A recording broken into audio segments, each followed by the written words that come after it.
A continuación vamos a introducir el concepto de inferencia variacional que necesitaremos para explicar a continuación los Variational Autoencoders.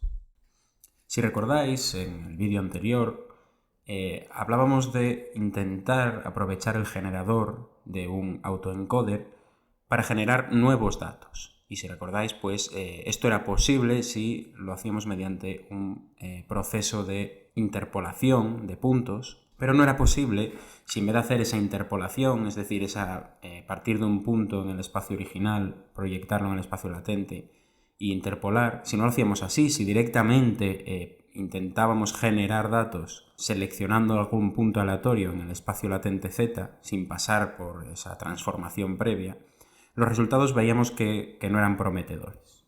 ¿Vale? Si hacíamos esto de aquí, que simplemente es, pues, aleatoriamente buscar unos puntos en el espacio latente Z utilizando una distribución de probabilidad, que es esa que veis ahí con esas elipses.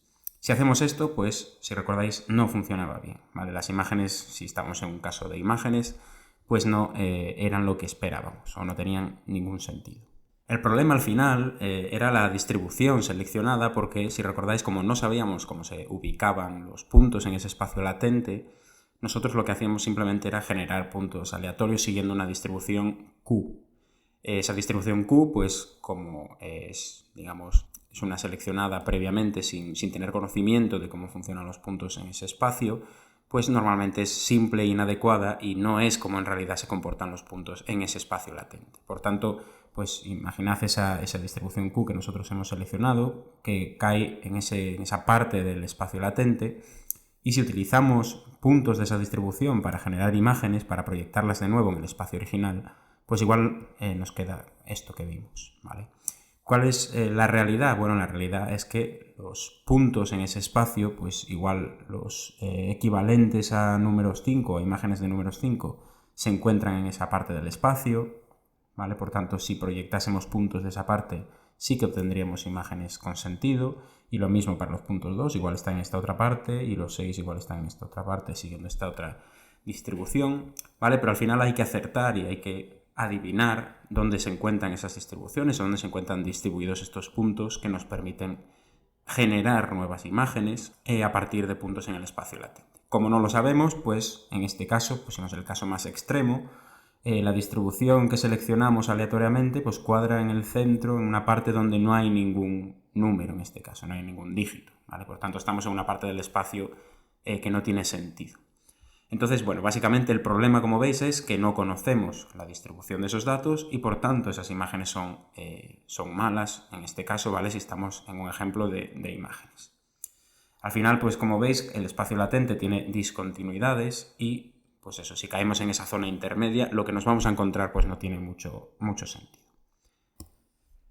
¿Cómo podemos solucionar de alguna forma o cómo podemos forzar al generador a que tenga cierto sentido o cómo podemos conocer esas distribuciones? Al final, como no las conocemos, una opción que se nos puede ocurrir es forzar al autoencoder para que aprenda una distribución específica durante el entrenamiento. Si lo forzamos para que aprenda una distribución específica, luego, cuando hagamos inferencia más adelante, una vez esté entrenado el modelo, podemos aprovecharnos de esa distribución que ya conocemos para generar nuevos ejemplos. Entonces, al final, en vez de entrenar el autoencoder como hacíamos hasta ahora y adivinar la distribución de Z, lo que vamos a hacer es imponer una distribución de Z en el autoencoder, ¿vale? Ese es el objetivo, digamos, inicial.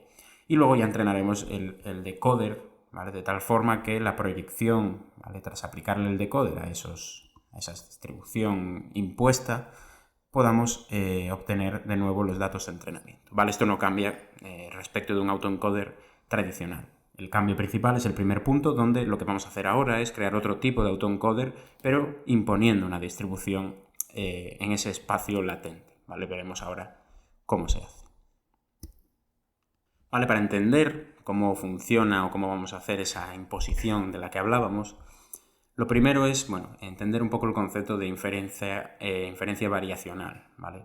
Entonces, imaginad que tenemos un modelo que relaciona un conjunto de variables observables X, ¿vale? Variables digamos, que conocemos, con un conjunto de variables latentes Z, ¿vale? Esto podéis verlo, pues, una similitud con nuestro decoder dentro de un autoencoder. Imaginad que tenemos eso que veis ahí, ¿vale? Ese modelo sencillo.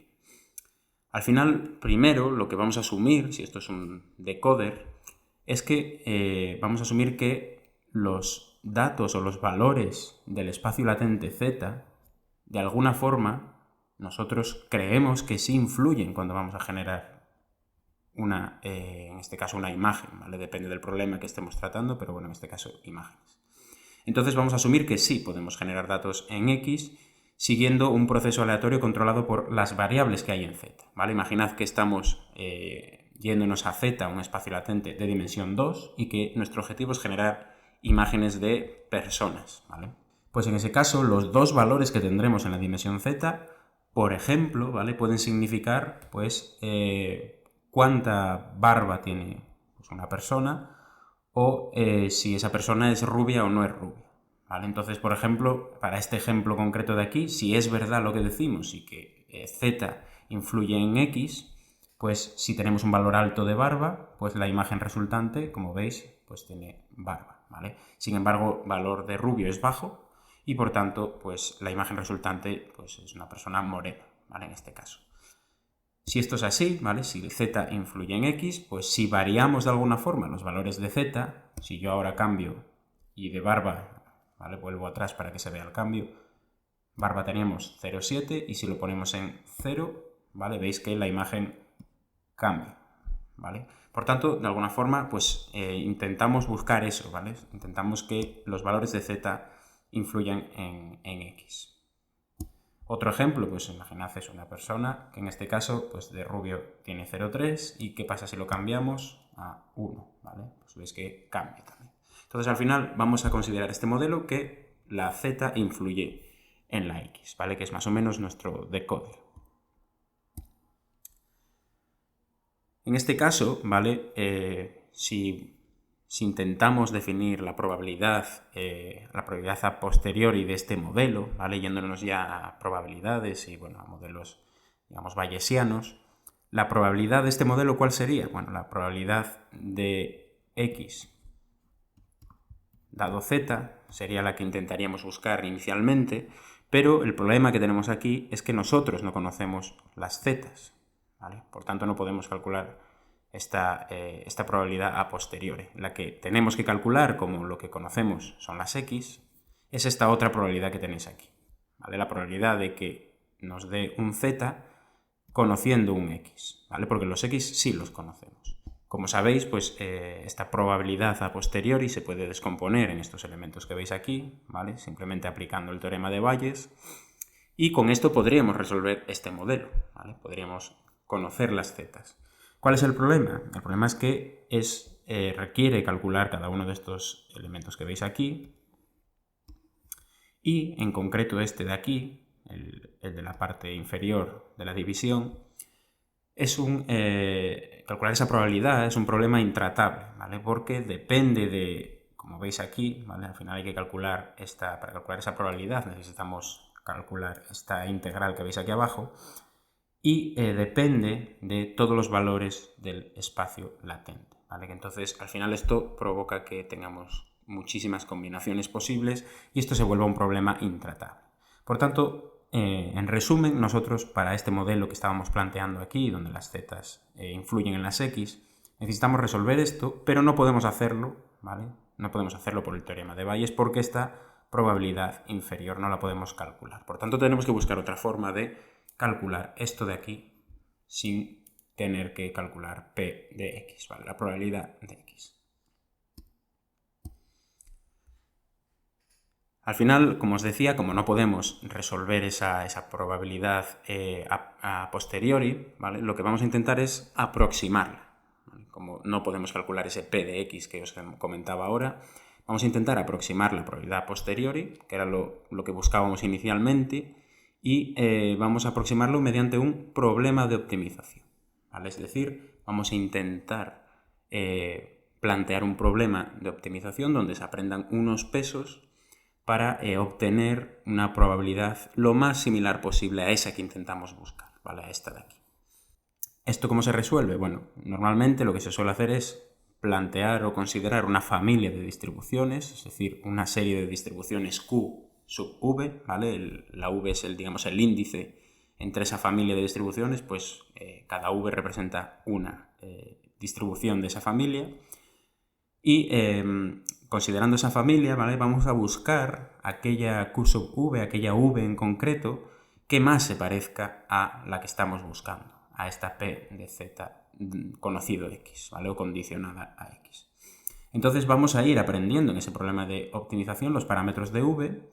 ¿Y cómo los vamos a ir aprendiendo? ¿Cómo va a ser el problema de optimización o qué tratamos de optimizar? En este caso vamos a intentar minimizar la KL divergence, ¿vale? Básicamente es un tipo de loss que calcula la diferencia entre una probabilidad y otra, ¿vale? Está pensada para calcular diferencias entre probabilidades. Entonces, ¿qué queremos? Minimizar esa diferencia entre una familia concreta de esa familia de distribuciones y la probabilidad a posteriori, ¿vale? Entonces, al final, bueno, queremos minimizar esa KL divergence entre esas dos probabilidades que os comentaba. Al final, si lo vemos visualmente, lo que estamos buscando es pues esa Q, esa probabilidad en concreto, que dados unos pesos, ¿vale? Digamos que inicialmente, antes de empezar a optimizar esta Q, tiene unos pesos iniciales V super init, ¿vale? V inicial, digamos así. Entonces estaríamos en este punto del espacio, ¿vale? Este espacio que veis aquí son todas las posibles familias, o sea, todas las distribuciones que hay dentro de esa familia de distribuciones que hablábamos antes. Y nosotros inicialmente pues empezamos en esta porque empezamos con valores, digamos, aleatorios. Y la idea es ir, durante el aprendizaje de esta optimización que comentábamos ahora, es ir buscando parámetros diferentes de la V, ¿vale? Para ir moviéndonos por el espacio hasta llegar a los parámetros más adecuados para estar lo más cerca de esa probabilidad que estábamos buscando, esa probabilidad a posteriori que estamos intentando aproximar, ¿vale? Entonces, en este caso, con esa familia de distribuciones no podemos llegar a aproximar exactamente esa probabilidad de aquí, como veis, y lo más cerca que nos podemos quedar es pues, a esta distancia, ¿vale? Pero de alguna forma ya lo conseguimos aproximar. Entonces, bueno, vamos a ir optimizando los valores que va a haber en V, inicialmente son estos, pero luego, pues al final llegaremos a unos que nos acercarán lo máximo posible a esta probabilidad que estamos buscando. Bueno, una vez conocemos ya el concepto de inferencia variacional, que es este proceso que os acabo de comentar, podemos hablar ya de los autoencoders variacionales o los variational autoencoders. Al final, los autoencoders variacionales son un tipo de modelo profundo, ¿vale? De variables latentes, y al final pues vamos a tener, al igual que antes, un encoder y un decoder, ¿vale? Lo que pasa es que estos pues, son un poco diferentes. Si recordáis, en los que teníamos en autoencoders normales, el encoder simplemente pues, entraba un ejemplo del conjunto y la salida era pues, unos valores en ese espacio latente, ¿vale? El decoder hacía pues, un poco lo contrario. A partir de esos valores del espacio latente intentaba volver al espacio original de entrada. Digamos que teníamos un elemento a la entrada y un elemento a la salida y también teníamos un elemento en el espacio latente.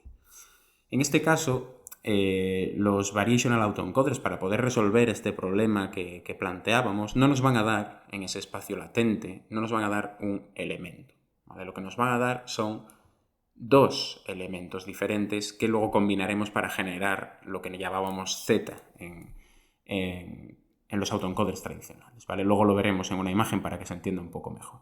Como veis aquí, la red o el encoder, en este caso, un encoder variacional, va a tomar como entrada la X, ¿vale? Y lo que va a predecir son los parámetros para la probabilidad aproximada a posteriori.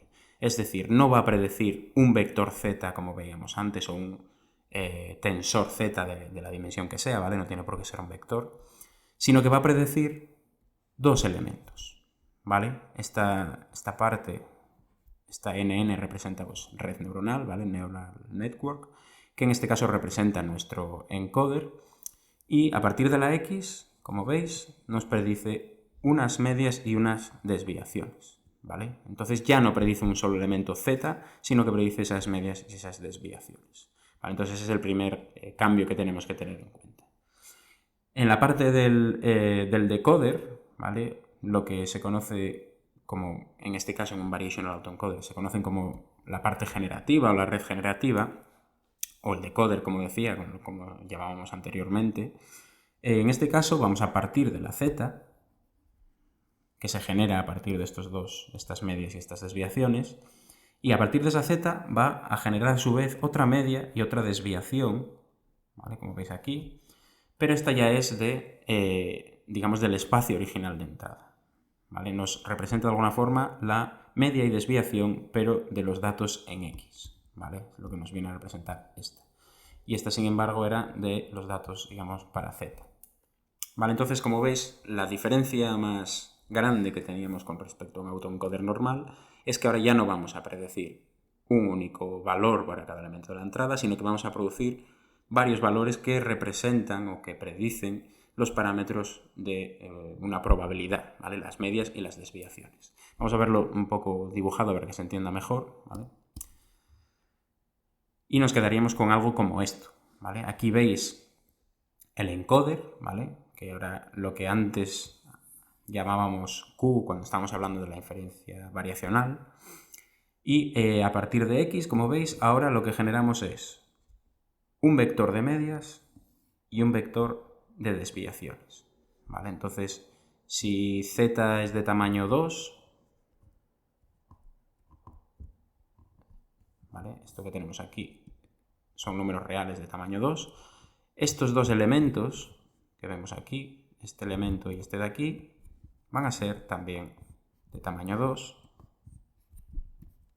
¿vale? Y este va a ser una media, este va a ser otra media, y este va a ser una desviación, y este va a ser otra desviación, ¿vale? Y a partir de esa media y desviación del primer elemento generamos el primer z,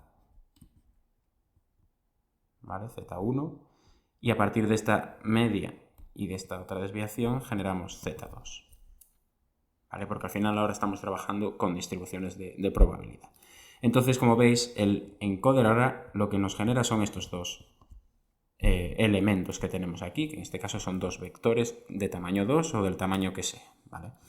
A partir de esa z que calculamos aquí, ya podemos utilizar el decoder, que parte de esa z, como veíamos antes, y nos genera las x, ¿vale? En este caso, pues aquí también se genera una media y una desviación, pero bueno, en este caso pues no están indicadas, pero como veíamos antes, el decoder también nos genera una media y una desviación. Por ejemplo, pues para obtener esta salida lo que podemos hacer es usar simplemente el vector de medias y con eso podríamos generar una imagen, digamos, que represente la media. Si estamos en un problema de imágenes, ¿vale? Podríamos generar una imagen que representa la media para ver si coincide con la X original, o bueno, podremos hacer diferentes técnicas en función del problema que tratamos de resolver. Pero bueno, básicamente, ¿vale? La idea general, que bueno, veis que la cosa es un poco compleja por debajo y que requiere de conocimientos de probabilidades, etcétera. Básicamente la idea general es esa, ¿vale? Antes en Z nosotros teníamos algo como un vector típicamente de tamaño el que sea, ¿vale? De tamaño 2, pero ahora lo que vamos a tener es pues dos vectores, vamos a predecir a partir del generador, y en uno tenemos las medias y en otro las desviaciones, ¿vale? Que vamos a utilizar para generar los z, ¿vale? Entonces vamos a forzar de alguna forma a que estas distribuciones que se aprendan aquí en este espacio latente sean distribuciones normales, y una vez entrenado el modelo ya sabemos cómo se comporta cada uno de estos elementos de z, ¿vale? Porque sabemos su media y su desviación. Por tanto, ya podremos generar luego ejemplos con algún sentido, ¿vale? Ya no vamos a poner números simplemente al azar, sino que ya sabemos en qué rangos tenemos que poner esos valores para generar imágenes con sentido. Al final, pues eso, como os decía, el cambio principal es que ahora yo, a partir de un punto en el espacio original, si utilizo el encoder, yo no voy a obtener un punto en el espacio latente, ¿vale? Podría, pero yo lo que voy a obtener ahora es una distribución de probabilidad, ¿vale? Esta que veis aquí. Y lo mismo si hago el proceso contrario. Yo ahora, a partir de un punto en el espacio latente z, si aplico el decoder, lo que voy a obtener pues va a ser también una distribución de probabilidad. Puedo obtener algún punto de esa distribución si quiero, pero como lo que tengo es una distribución, pues sé más o menos por dónde se mueven esos puntos, ¿vale? Entonces este es el cambio principal respecto de un autoencoder tradicional y nos permite ahora generar esas imágenes con sentido y con conocimiento de cómo se comportan cada uno de los elementos del espacio latente. Al final, pues para ver cómo funciona esto, ¿vale? Vamos a volver al conjunto de datos MNIST, que ya lo conocemos, ¿vale? Que es pues este que veis aquí está el completo, todas las imágenes del conjunto MNIST, todos los ceros, unos, dos, así hasta 9. Y si cogemos y utilizamos un Variational Autoencoder y codificamos en el espacio latente a un tamaño de 2 dimensiones, ¿vale? Las imágenes que podemos generar ahí con un Variational Autoencoder, ya veis que sí tienen sentido, a diferencia de lo que pasaba con un autoencoder tradicional, ¿vale? Entonces esto ya son puntos o imágenes en este caso generadas de forma artificial, por decirlo así, y ya veis que todas tienen pues cierto sentido, ¿vale? Y si nos vamos a espacios de mayor dimensión, pues algunas se ven mejor, ¿vale? Porque tenemos también más grados, digamos, de libertad y así sucesivamente, ¿vale? Nos podemos ir cada vez un poco más. Otra cosa que podemos analizar en un Variational Autoencoder es que, por ejemplo, si dibujamos todos los ejemplos de entrenamiento o varios ejemplos utilizando las coordenadas del espacio latente, ¿vale? Imaginad que tenemos un autoencoder donde el espacio latente es de tamaño 2, como el ejemplo que os ponía antes, o sea, z es de tamaño 2, aquí tendríamos x y aquí tendríamos x, pero la predicha. Si utilizamos en un Variational Autoencoder, si utilizamos esas 2 dimensiones que tenemos aquí para representar todos los puntos del conjunto de entrenamiento, o bueno, los que queramos en principio, pero vamos a utilizar solo los del conjunto de entrenamiento, si utilizamos eso, pues podemos representar en el espacio dónde se ubican pues cada una de las imágenes de entrada, ¿vale? Si estamos ante el problema de MNIST, por ejemplo. Yo meto aquí una imagen y puedo utilizar esos 2 puntos en esta dimensión para representarlos en un gráfico como este que veis aquí, ¿vale? Un gráfico de dispersión como este. Si yo lo hago con un Variational Autoencoder, veis que los puntos quedan todos pues siguiendo una distribución normal. Una normal 0,1, que es a lo que forzamos a las capas, a la capa latente o al espacio latente del autoencoder, a que es lo que forzamos que aprenda, ¿vale? Una normal 0,1. Si lo hiciésemos con un autoencoder tradicional, sin forzar estas distribuciones normales en la capa intermedia o en ese espacio latente, pues veis que ya no se comporta de manera normal, ¿vale? Aquí ya veis que los elementos pues están un poco aleatorios por el espacio, ¿vale? Y para comparar, ¿vale?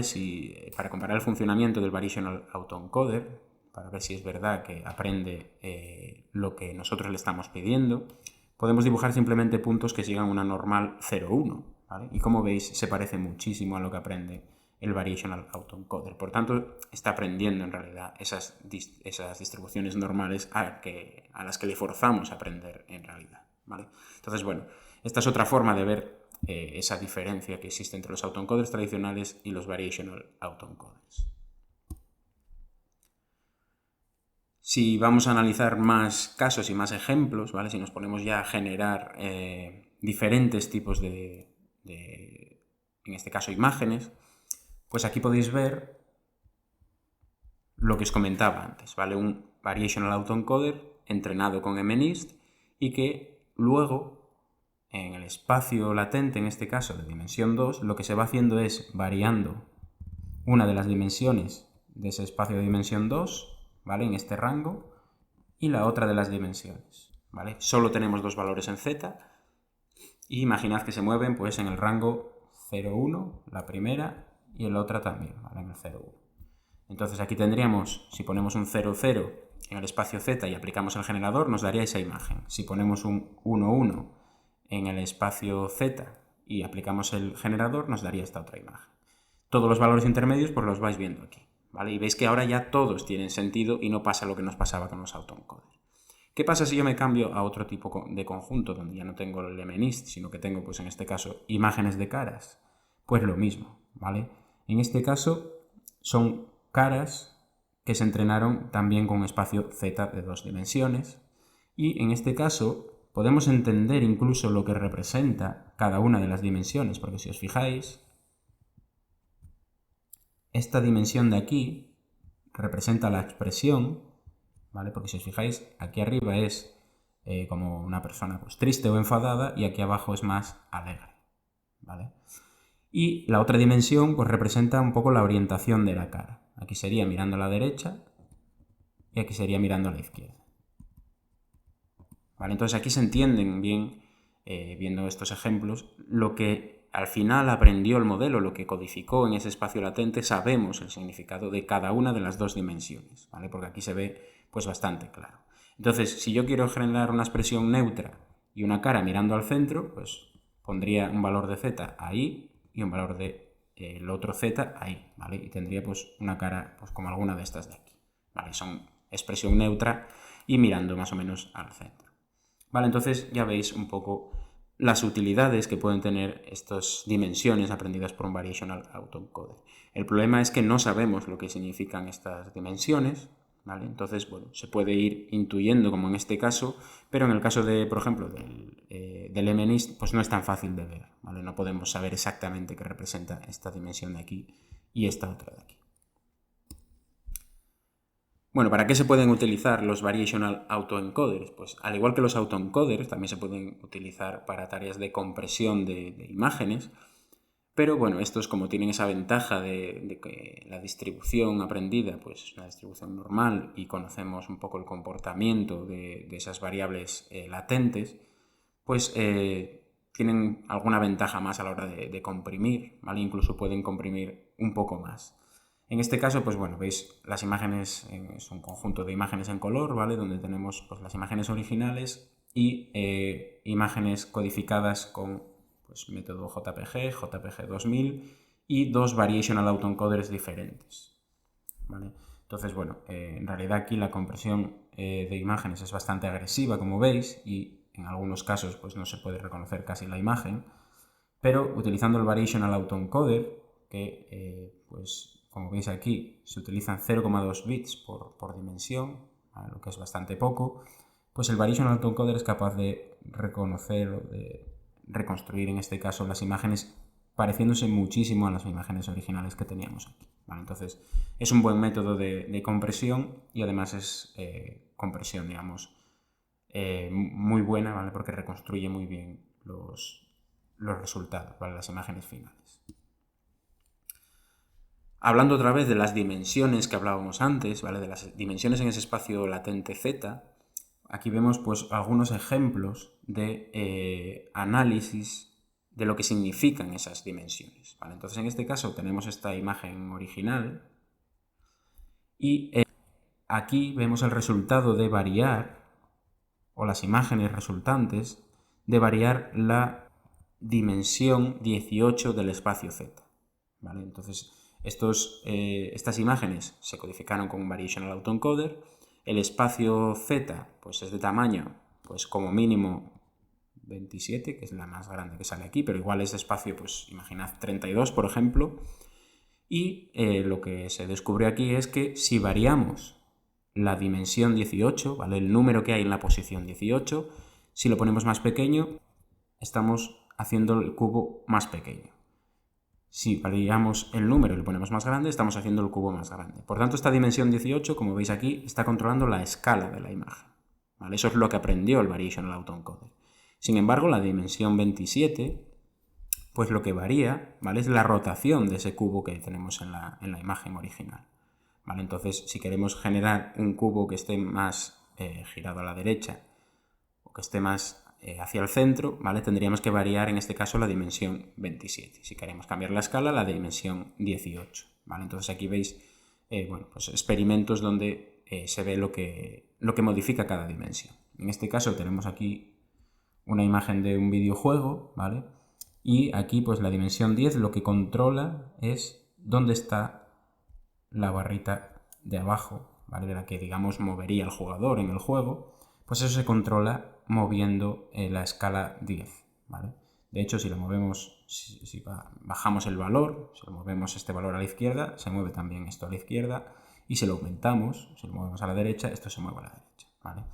La dimensión 29 pues ya controla más cosas, ¿vale? En este caso, pues la dimensión 29 controla, pues como veis aquí, múltiples cosas. Por tanto, esta es un poco más difícil de comprender, porque bueno, cambia los el número de bloques que tenemos en el videojuego, pero bueno, según pone aquí también cambia las vidas y también cambia la puntuación, ¿vale? Entonces, bueno, no es siempre tan sencillo entender lo que hace cada dimensión.